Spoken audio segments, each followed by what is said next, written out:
Ikomplu l-attivitajiet Pink October hekk kif il-ħadd li ġej u l-ħadd ta' wara l-Fondazzjoni Action for Breast Cancer se torganizza mixja f'taqali u dawra bil-muturi bris ix-xogħol li tagħmel il-fondazzjoni ma' persuni milquta bil-kanċer tas-sider u l-familji tagħhom.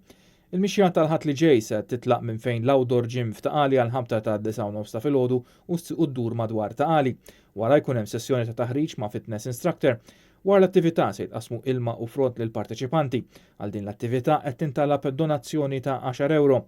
Lorraine Vella titkellem dwar ix-xogħol li tagħmel il-Fondazzjoni Action for Breast Cancer. Id-donazzjonijiet li niġbru kollha aħna nofru bra lil dawk in-nisa li jitilfu sidrhom, nofru is-psychological support ukoll għal dawk il-pazjenti u l-familjari tagħhom li min ikun għaddej minn dik it-trauma, aħna nofru bejten waiting sessions. Il-ħadd ta' wara, is-27 ta' Ottubru se tittella l-5 edizzjoni tal-Pink October Ride bris il-Fondazzjoni Action for Breast Cancer.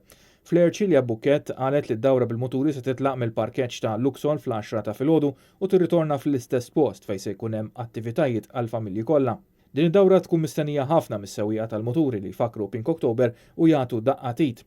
Fis-sena li għaddiet inġabru aktar minn 3,000 euro mill-bikers bris il-Fondazzjoni Action for Breast Cancer. Il-parteċipanti fil-bike ride qed jintalbu donazzjoni ta' 5 euro.